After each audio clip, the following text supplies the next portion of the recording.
Good morning all of you, सारे के सारे साथियों को नमस्कार। स्वागत है आज एक बार फिर से आपका कम्युनिटी की दुनिया में। सभी को राधे राधे। कैसे हो? सबके सब बहुत अच्छे हो ना, और अपनी पढ़ाई भी अच्छे से कर रहे हो।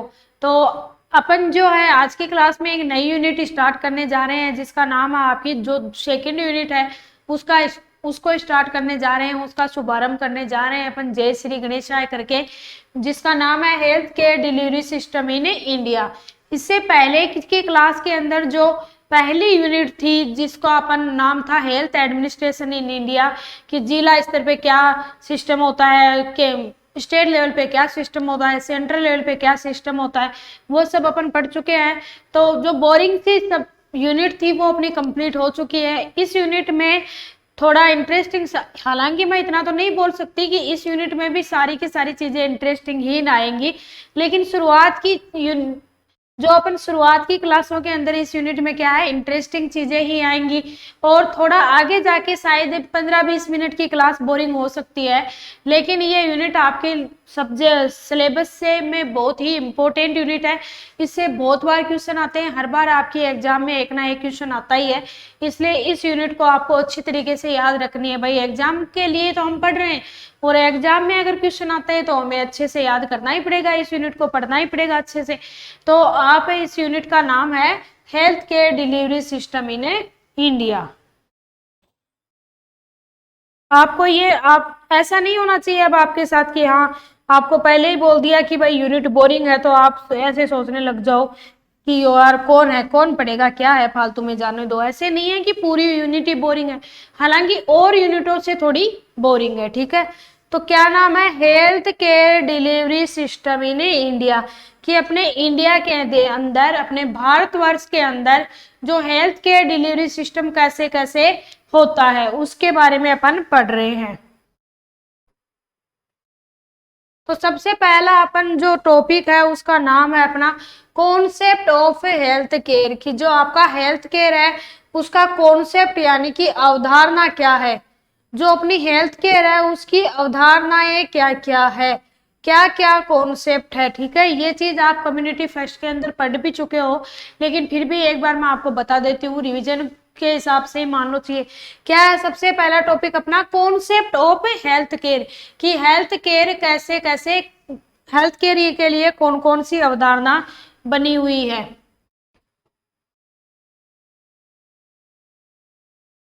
सबसे पहला है आपका स्वास्थ्य देखभाल व्यक्ति, परिवार तथा समुदाय को स्वास्थ्य कार्यकर्ताओं द्वारा प्रदान की जाने वाली वे सेवाएं होती है जो उन्हें बीमारियों की रोकथाम, प्रिवेंटिव ऑफ डिजीज, स्वास्थ्य की पुनर्स्थापना, रिस्टोरेशन ऑफ हेल्थ एवं प्रमोशन तथा आवश्यकता अनुसार रिहेबिलिटेशन हेतु प्रदान की जाती है। सबसे पहले आप क्या देख रहे हो कि भाई स्वास्थ्य सेवा होती क्या है। भाई हम पढ़ रहे हैं कि health care delivery system in India, तो लेकिन हमें यही नहीं पता भाई हेल्थ सर्विसेज क्या होती है, भाई क्या है स्वास्थ्य सेवाएं, हमें तो पता ही नहीं। तो हेल्थ सर्विसेज क्या होती है, तो सबसे पहले तो अपन इसके बारे में पढ़ लेते हैं कि हेल्थ सर्विसेज जो स्वास्थ्य के जो कार्यकर्ता होते हैं, स्वास्थ्य जो हेल्थ वर्कर होते हैं, उनके द्वारा लोगों को प्रदान की जाने वाली प्रिवेंटिव, प्रोमोटिव, क्यूरेटिव और रिहेबिलिटेटिव सर्विसेज जो लोगों को प्रदान करते हैं, उनको अपन किसके अंदर कंसीडर करते हैं, आपकी स्वास्थ्य सेवाओं के अंदर कंसीडर करते हैं। कि जो हेल्थ वर्कर होते हैं, हेल्थ वर्कर के द्वारा प्रदान की जाने वाली लोगों, क्या है वो लोगों के स्वास्थ्य स्तर को और ज्यादा इंप्रूव कर सके उसके लिए प्रमोटिव केयर भी देते हैं, किसी बीमारी को रोकने के लिए प्रिवेंटिव केयर भी देते हैं, और अगर बीमारी हो गई तो उसके ट्रीटमेंट के लिए क्यूरेटिव केयर भी देते हैं। और जहां तक उस इंसान जो पहले जितना काम कर रहा था, बीमारी होने के बाद वो इंसान अगर थोड़ा बहुत डिजेबल हो गया है, डिसेबिलिटी हो गई है, तो उसके काम को मैक्सिमम लेवल तक पहुंचाने के लिए रिहेबिलिटेटिव सर्विसेज भी देते हैं। तो उन सभी जो अपने द्वारा काम किया जाता है हेल्थ वर्कर के द्वारा, उनको ही अपन क्या बोलते हैं, हेल्थ केयर सर्विसेज बोलते हैं। और स्वस्थ शरीर प्रत्येक व्यक्ति की सबसे कीमती संपत्ति होती है। अपन पढ़ते थे ना पहले, पहला सुख क्या, निरोगी काया। पहला सुख ये होता है, पहली अपनी हेल्थ, अपन पढ़ते हैं ना एक कहावत, हेल्थ इज वेल्थ, की स्वास्थ्य ही क्या है, सबसे बड़ा धन है। कि तो स्वस्थ स्वास्थ्य एक व्यक्ति की सबसे कीमती संपत्ति होती है। इसी प्रकार स्वस्थ देशवासी किसी भी देश की सबसे मूल्यवान धरोहर होती है। और किसी भी देश की सबसे मूल्यवान धरोहर कौन सी होती है, ताजमहल नहीं होती है, स्वस्थ व्यक्ति होती है। मतलब स्वस्थ व्यक्ति, अगर उनके देश में, अगर किसी देश में सारे के सारे व्यक्ति स्वस्थ है तो वो क्या होती है, एक मूल्यवान धरोहर होती है। हालांकि ताजमहल की, इन सब की अपनी एक जगह है, लेकिन स्वस्थ व्यक्ति भी एक देश की क्या है, मूल्यवान धरोहर होती है। स्वस्थ शरीर में ही स्वस्थ मस्तिष्क निवास करता है। स्वस्थ शरीर में स्वस्थ, भाई अगर कोई व्यक्ति अगर हेल्दी होगा तो ऑब्वियसली बात है उसका ब्रेन भी हेल्दी होगा। तथा शारीरिक एवं मानसिक रूप से स्वस्थ व्यक्ति स्वयं के सामाजिक, आर्थिक, सांस्कृतिक विकास हेतु अपने पूर्ण प्रयास कर सकता है। भाई जो बीमार व्यक्ति है वो अपने सामाजिक, शारीरिक, आपके आर्थिक सारे काम कर सकता है। कि अपन बोलते हैं ना, एक दिन थोड़ा सा फीवर होते ही, कोल्ड होते ही अपन बोलते हैं आज तो क्या है, कॉलेज में नहीं जाएंगे, आज तो बीमार हो गए यार, कौन कॉलेज में जाएगा, आज तो काम पर नहीं जाएंगे यार, आज तो बीमार हो गए। तो यानी कि एक जो स्वस्थ व्यक्ति होता है, एक हष्ट पुष्ट, जो एक हेल्दी व्यक्ति होता है, वो ही क्या कर पाता है, अच्छी तरीके से अपने सामाजिक, सांस्कृतिक ये कार्यक्रमों का अच्छी तरीके से वो अपना क्या कर पाता है, प्रयास कर पाता है। तथा अपनी क्षमताओं, ज्ञान, कौशल आदि का 100% उपयोग कर पाता है। और उसका जितना ज्ञान है ना वो पूरा डोल पाता है। अगर स्वस्थ व्यक्ति होता है ना, स्वस्थ व्यक्ति अपना पूरा ज्ञान डोल देता है। और अपन क्या, जब अपन बीमार हो जाते हैं तो अपन क्या, यार मेरे से बात मत कर, मेरा बात करने का मूड ही नहीं है, यानी कि अपन अपने ज्ञान को नहीं डोल पाते उस टाइम पे। तो अपन ज्ञान को कब डोल सकते हैं, जब हम क्या होंगे, हेल्दी होंगे। अपन बोलते हैं थोड़ा सा, अगर कोई पेशेंट थोड़ा सा बोलने अच्छे से बात करता है, बोलता है, तब अपन बोलते हैं हाँ आज आपको आराम लग रहा है, शायद बोली आने लग गई है आपको। अपन ऐसे मारवाड़ी में कहावत बोलते हैं ना, आज तेरे थोड़ा आराम आने लगा, इतना ही बोली हमें। यानी कि अपन अपनी लैंग्वेज में भी बात करते हैं कि यार हाँ, तब अपने थोड़ा ऐसे अपन स्वस्थ होते हैं, तभी अपन क्या करते हैं, कम्युनिकेशन और सब अच्छे से कर पाते हैं। स्वस्थ शरीर के अभाव में व्यक्ति द्वारा अपनी क्षमताओं, ज्ञान तथा कौशल का 100% उपयोग कर पाना संभव नहीं है। और जब व्यक्ति स्वस्थ नहीं होता है तो वो अपने ज्ञान का, कौशल का पूरा तरीके से शो नहीं कर पाता। जब एक स्वस्थ व्यक्ति अपने स्वयं के विकास हेतु अपनी क्षमताओं और कौशल का पूर्ण उपयोग करता है तो साथ ही देश के सामाजिक, आर्थिक विकास की भी राह प्रशस्त करता है। आपका विकास सबका विकास, यानी खुद का विकास सबका विकास। जब एक व्यक्ति अच्छे से सामाजिक, अपने आर्थिक कार्यक्रमों को सबका अच्छे से संपादित कर पाएगा तो एक देश भी अच्छे से चल पाएगा। उसके बाद में अपन देख लेते हैं फैक्टर, कि ऐसे कौन कौन से फैक्टर है जो आपकी हेल्थ को प्रभावित करते हैं। हालांकि ये अपन पहले की क्लासों में पढ़ चुके हैं, लेकिन फिर भी अपन पहले की क्लासों में, कब, पहली यूनिट में क्या नहीं, पहली यूनिट में नहीं पढ़ा था, लेकिन कहने का मतलब है अपन जो कम्युनिटी फर्स्ट जो अपन ने सब्जेक्ट पढ़ा था फर्स्ट ईयर में, उसमें अपन फैक्टर कौन से अफेक्ट करते हैं ये सब पढ़ चुके हैं।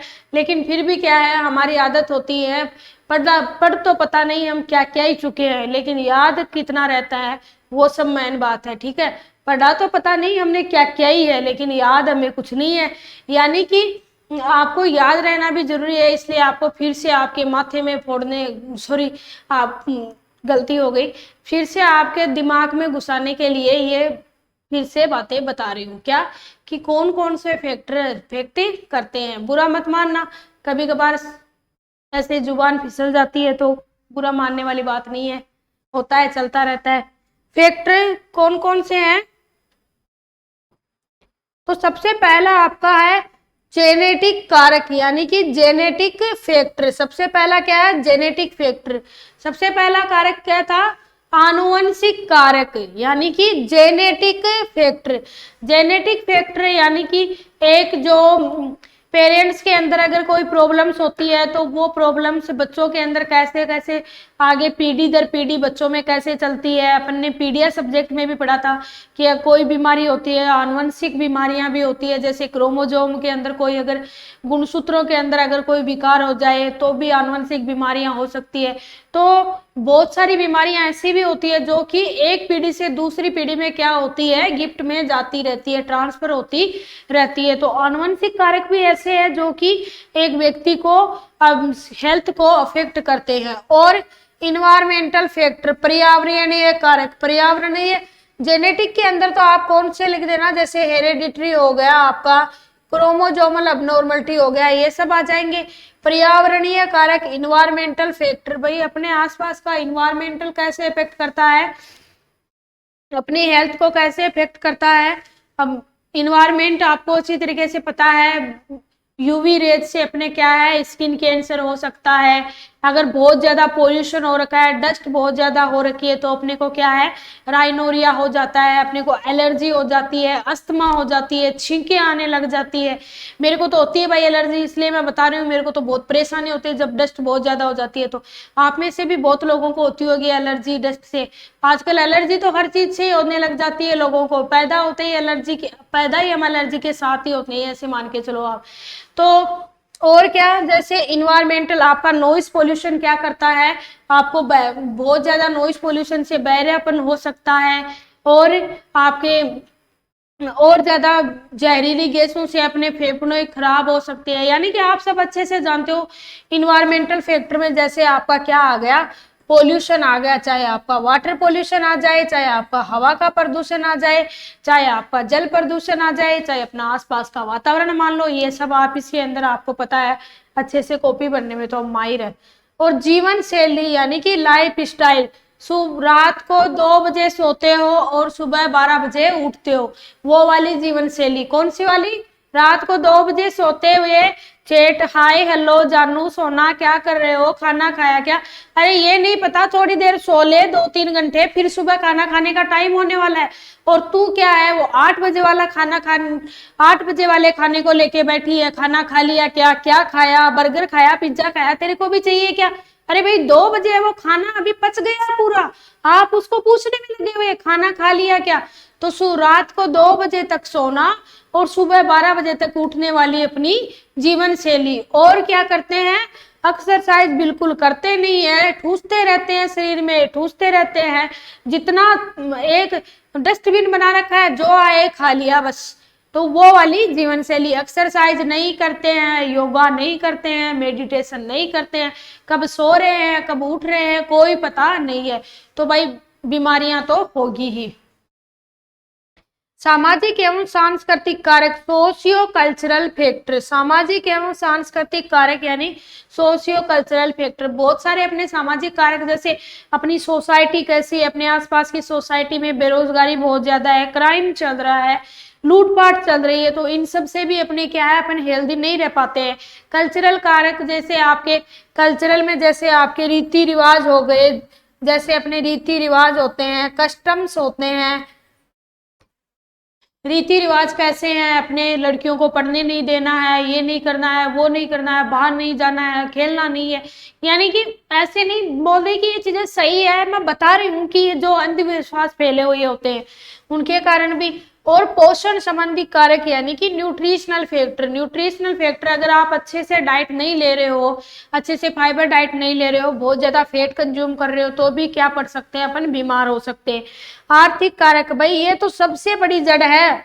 आर्थिक कारक जैसे कि अगर बेरोजगारी है तो भी क्या हो सकता है, व्यक्ति क्या अच्छे से स्वस्थ रहेगा, क्या नहीं रहेगा। भाई अगर फिजिकली स्वस्थ रह जाएगा तो क्या हो जाएगा, उसका माइंड हमेशा स्ट्रेस में रहेगा।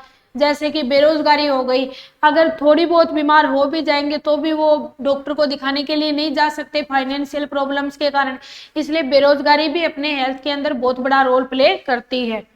और पॉलिटिकल फैक्टर, पॉलिटिकल फैक्टर के अंदर भाई अपन अपने एरिया के अंदर अपन ये थोड़ी है, अपने जो भी योजना चलाई जाती है वो गवर्नमेंट के द्वारा ही तो चलाई जाती है।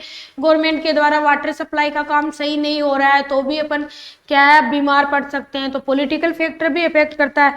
अन्य कारक जैसे कि शिक्षा, कृषि, औद्योगिक विकास आदि। अन्य कारक के अंदर क्या, अन्य कारक जैसे कि शिक्षा, एजुकेशन भी क्या करती है, एक हेल्थ को अफेक्ट करती है। जो लोग एजुकेटेड होते हैं उनको पता होता है सुबह उठने के क्या फायदा होते हैं, मॉर्निंग वॉक के क्या फायदा होते हैं, एक्सरसाइज के क्या फायदा होते हैं, योगा करने से क्या फायदा होता है। तो जिनके पास जो एजुकेटेड लोग होते हैं वो अपने हेल्थ का अच्छा से ध्यान रख पाते हैं बजाय एन एजुकेशन के। और कृषि, एग्रीकल्चर यानी कि कृषि से संबंधित आजकल हर चीज के अंदर बस सुबह जो मिर्ची होती है वो होती है इतनी सी, शाम को ये लगाया इंजेक्शन और दूसरे दिन सुबह उठते ही मिर्ची इतनी बड़ी हो जाती है। घिया होती है इतनी सी, कभी कभार तो अब आजकल तो इतनी ज्यादा दवाइयां डालने लगे। ऐसा हो गया कि एक बार मैंने ऐसे सुना था कि ऐसे हम जा रहे थे कहीं बस में, तो ऐसे वहां पे बात चल रही थी कि आजकल कितनी ज्यादा दवाइयां यूज करने लगे सब्जियों के अंदर, फल के अंदर। एक लेडी जैसे बोल रही थी कि मैं 2 घिया लेके आई, मतलब 2 सॉरी घिया, आप घिया भी आप अच्छे से समझ जाते हो कि घिया किसको बोलते हैं। तो आप हिंदी में अपन जिसको लौकी बोलते हैं, तो वो लेडीज बोल रही थी कि मैं 2 लौकी लेके आई थी। ऐसे इतनी छोटी छोटी थी लौकी, मैंने तो सोचा कि भाई एकदम चलो ठीक है, कच्ची लौकी है, अच्छी सब्जी बनेगी। दूसरे दिन जब मैंने फ्रीज में उस लौकी को रखा, फिर 2 दिन बाद में मैंने उस लौकी को निकाल के देखा तो वो लौकी इतनी बड़ी हुई मिली मेरे को। यानी कि देखो भाई कितनी, मतलब इतनी ज्यादा दवाइयां यूज में लेने लग गए आजकल कृषि में भी, एग्रीकल्चर में भी, कि इतनी ज्यादा भयंकर तरीके से कीटनाशकों का प्रयोग करने लगे जिससे भी क्या है, अपनी हेल्थ प्रभावित हो रही है। छोटी सी लौकी थी, 2 दिन फ्रिज में क्या रखा, क्योंकि उसके ऊपर दवाई पहले से डाली हुई थी, तो उस दवाई ने बेचारी ने काम किया और वो लौकी इतनी बड़ी हो गई। और औद्योगिक मजाक की बात नहीं है, रियल का फैक्ट है, ये सुना है मैंने बात, इसलिए आपके साथ शेयर की है। इसलिए जहां तक हो सके अगर आपके पास थोड़ी बहुत जगह अवेलेबल है तो आप खुद सब्जियों को आप अपने लिए, अपने खुद के घर में जितनी यूज हो सकती है, अपन जितने खुद के घर में यूज होने जितने का तो अपन प्रोडक्शन कर ही सकते हैं। और औद्योगिक विकास से तो आप सबको पता ही है अच्छे से कि बहुत ज्यादा पोल्यूशन फैल रहा है, इसलिए बीमारियां तो हो रही है। तो सबसे पहला तो कौन सा था अपना जेनेटिक फैक्टर, कौन सा सबसे पहला क्या है, जेनेटिक फैक्टर। जेनेटिक फैक्टर के अंदर क्या आते हैं, जैसे अपना गुणसूत्र हो गया, पीढ़ी दर पीढ़ी चलने वाली बीमारियां हो गई, ये सब हो गई। इन्वायरमेंटल फैक्टर के अंदर जैसे आपका पोल्यूशन हो गया, वाटर पोल्यूशन हो गया, एयर पोल्यूशन हो गया, नॉइस पोल्यूशन हो गया। लाइफ स्टाइल में अपन समझ ही चुके हैं कि अपन योगा नहीं करते हैं, रात को टाइम पे नहीं सोते हैं, हेल्दी डाइट नहीं खाते हैं। सोशियो कल्चरल फैक्टर में अपन पढ़ ही चुके हैं कि रीति रिवाज वगैरह हो गए। न्यूट्रिशनल के अंदर अपन वेल बैलेंस डाइट नहीं लेते हैं, बर्गर पिज्जा खाते रहते हैं। इकोनॉमिक के अंदर जैसे कि बेरोजगारी वगैरह हो गई। पॉलिटिकल फैक्टर में जैसे कि योजना सही से नहीं चल रही है। एजुकेशन के अंदर भी, एग्रीकल्चर में, इन सब से क्या है, अपनी जो स्वास्थ्य है वो प्रभावित होता है। ये फैक्टर है जो क्या करते हैं, स्वास्थ्य को अपने को प्रभावित करते हैं। उसके बाद में अपन अगला टॉपिक पढ़ रहे हैं अपना हेल्थ केयर। क्या, हेल्थ केयर की, स्वास्थ्य केयर यानी कि स्वास्थ्य देखभाल क्या है। हेल्थ केयर का मतलब क्या हुआ, स्वास्थ्य देखभाल। अपन हेल्थ केयर सिस्टम ही तो पढ़ रहे हैं, हेल्थ केयर डिलीवरी तो पढ़ रहे हैं अपन। Health care delivery system in India ही तो अपना टॉपिक चल रहा है, तो हेल्थ केयर पढ़ रहे हैं अपन इसमें। इसकी डेफिनेशन क्या होती है, सबसे पहले अपन परिभाषा देख लेते हैं कि परिभाषा क्या होगी इसकी। तो परिभाषा, डेफिनेशन, विभिन्न शारीरिक तथा मानसिक बीमारियों, चोटों एवं अपंगताओं का डायग्नोसिस, उपचार, ट्रीटमेंट, रोकथाम ही स्वास्थ्य देखभाल कहलाता है। अगर आपको कोई शारीरिक बीमारी हो गई, कोई चोट लग गई, कोई मानसिक बीमारी हो गई, उन सब का उपचार करना, डायग्नोसिस करना और क्या करना, प्रिवेंशन करना, ये सभी आपका क्या कहलाता है? स्वास्थ्य देखभाल कहलाता है। भाई हम जो केयर देते हैं वही क्या कहलाती है? हम प्रोमोटिव, क्यूरेटिव, प्रिवेंटिव, रिहेबिलिटेटिव, जो हम केयर देते हैं वही क्या कहलाती है? हमारी स्वास्थ्य केयर स्वास्थ्य हेल्थ केयर कहलाती है, स्वास्थ्य देखभाल कहलाती है। तो आप जब किसी को चोट लग गई हो, जब कोई व्यक्ति फिजिकली कोई व्यक्ति बीमार है, कोई मानसिक तरीके से बीमार है, किसी को चोट लग गई, उनकी अगर आप डायग्नोसिस कर रहे हो, प्रिवेंशन कर रहे हो, इन सब चीजों से अगर इनका ट्रीटमेंट कर रहे हो, तो आपकी क्या कहलाती है? वो स्वास्थ्य देखभाल कहलाती है। ठीक है, तो आप किसी को चोट लग गई हो या फिर किसी को बीमारी हो, उसकी तो देखभाल करते हैं। ऐसे थोड़ी है एकदम फुल मस्त एकदम से हट्टा कट्टा आदमी और उसको अपन बोलेंगे यार तेरा ट्रीटमेंट करना है, हमें एक थप्पड़ लगाएगा और बोलेगा ये देख रास्ता इधर देख, तू तेरा ट्रीटमेंट करवा पहले जाके, तू खुद मेंटली पागल है, तू खुद मेंटली पागल नहीं मतलब तू खुद मेंटली डिस्टर्ब है, मेरा क्या ट्रीटमेंट करेगा? भाई मैं तो सही हूँ। तो जो जिसको थोड़ी बहुत प्रॉब्लम होती है उसका ही अपन क्या करते हैं? ट्रीटमेंट करते हैं। तो उक्त परिभाषा से स्पष्ट है कि स्वास्थ्य देखभाल के अंतर्गत व्यक्तियों में पाई जाने वाली विभिन्न शारीरिक, फिजिकल तथा मानसिक बीमारियों की रोकथाम हेतु विभिन्न उपाय किए जाते हैं तथा इन बीमारियों के हो जाने पर इनका अतिशीघ्र डायग्नोसिस कर मरीज को उचित उपचार दिया जाता है ताकि वो अपने जीवन को उन्नत और खुशहाल बना सके। इसलिए इस परिभाषा से हमें ये साबित होता है कि स्वास्थ्य व्यक्तियों में पाए जाने वाली जो शारीरिक और जो मेंटल बीमारियां होती हैं उनकी रोकथाम के लिए स्वास्थ्य देखभाल में हम क्या करते हैं? उपचार करते हैं। अगर हो गई तो उसका क्या डायग्नोसिस करके ट्रीटमेंट करते हैं ताकि उस व्यक्ति का जीवन सफल या फिर उन्नत हो सके। उसके बाद में अपन आगे का टॉपिक है अपना ऑब्जेक्टिव्स। क्या है आगे का टॉपिक अपना? ऑब्जेक्टिव्स, कि जो अपन स्वास्थ्य देखभाल पढ़ रहे हैं ना उसके ऑब्जेक्टिव क्या होते हैं। क्या जरूरत पड़ गई आपको फालतू में हेल्थ केयर करने की? उसके ऑब्जेक्टिव क्या है? ऑब्जेक्टिव यानी कि उसके उद्देश्य क्या क्या होते हैं। आपकी जो हेल्थ केयर होती है उसकी क्या क्या उद्देश्य होते हैं, क्यों आप किसी की हेल्थ केयर करते हो, क्या उद्देश्य है आपका? तो ये देख लेते हैं अपन। स्वास्थ्य देखभाल के उद्देश्य ऑब्जेक्टिव जो ऑफ हेल्थ केयर व्यक्ति, परिवार तथा समुदाय को प्रदान की जाने वाली स्वास्थ्य देखभाल के निम्न उद्देश्य होते हैं। सबसे पहला तो क्या है? स्वास्थ्य को बढ़ावा देना, प्रमोशन ऑफ हेल्थ। सबसे पहला तो क्या करता है, क्या उद्देश्य रहता है अपना? प्रमोशन ऑफ हेल्थ, हेल्थ का प्रमोशन करना। कैसे प्रमोशन करना? नर्सिंग सुप्रीड कैसे? नर्सिंग ऑफिसर से नर्सिंग सुप्रीडेंट बनाना नहीं, प्रमोशन ऐसे नहीं, मतलब कि अगर कोई व्यक्ति स्वस्थ है और अगर अपने को लग रहा है कि अगर ये हैबिट अपनाए तो ये व्यक्ति और ज्यादा हेल्दी हो सकता है।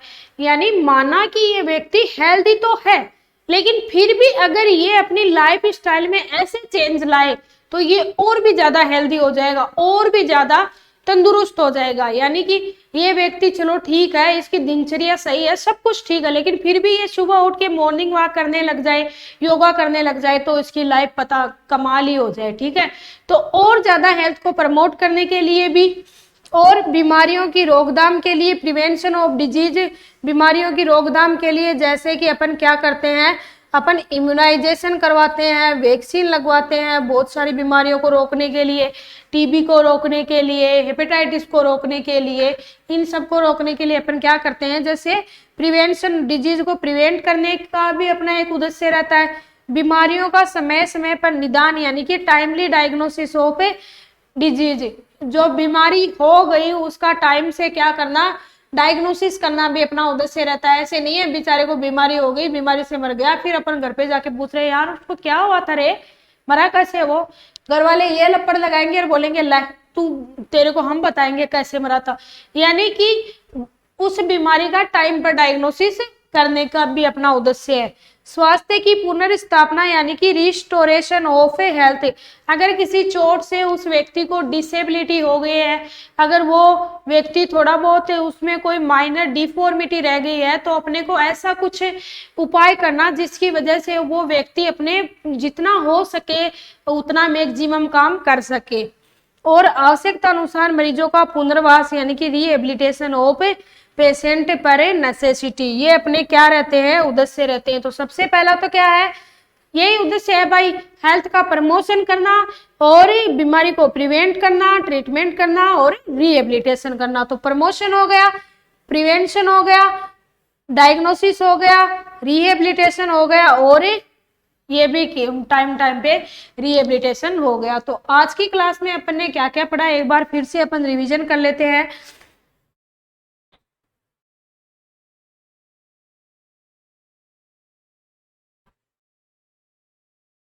तो आज की क्लास में अपन ने पढ़ा था health care delivery system in India. क्या पढ़ा था अपन ने?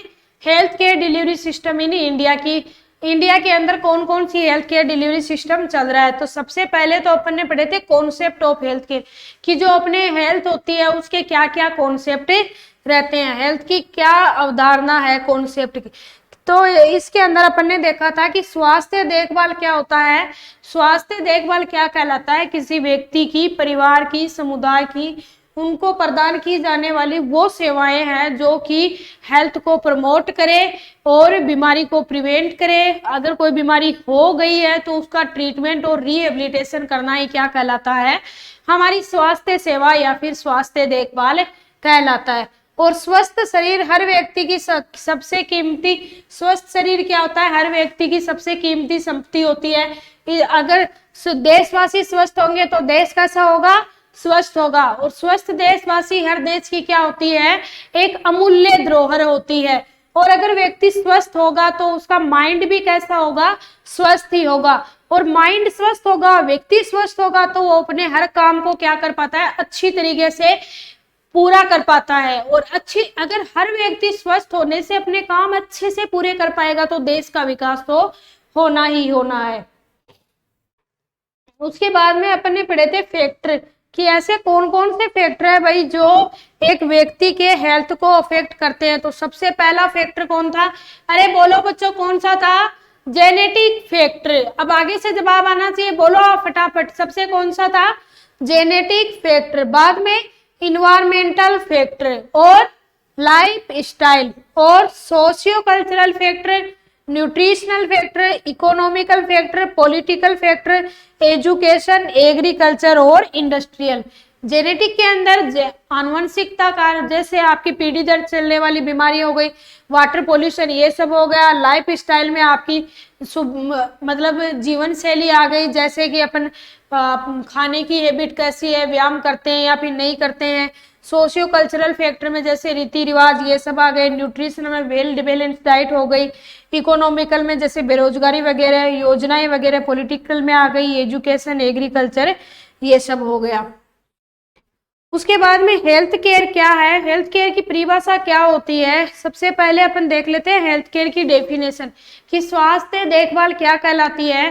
तो किसी भी शारीरिक बीमारी के लिए, अपंगता के लिए या फिर किसी चोट के लिए व्यक्तियों को दी जाने वाली preventive, promotive, curative, rehabilitative services क्या कहलाती है? स्वास्थ्य देखभाल कहलाती है। और इसलिए स्पष्ट है कि स्वास्थ्य देखभाल के अंदर अपन क्या करते हैं, अगर कोई व्यक्ति फिजिकली उसको कोई बीमारी है, मेंटली कोई बीमारी है, तो उन बीमारियों का अपन टाइम के ऊपर उपचार करके क्या करते हैं, अपन लोगों के हेल्थ को और बेहतर बनाने का काम करते हैं। उसके बाद में अपन ने देखा था कि इसके ऑब्जेक्टिव क्या होते हैं, ऑब्जेक्टिव क्या क्या रहने वाले हैं, इसके उद्देश्य क्या है अपनी हेल्थ केयर के। तो ऑब्जेक्टिव के अंदर अपन ने पढ़ा था,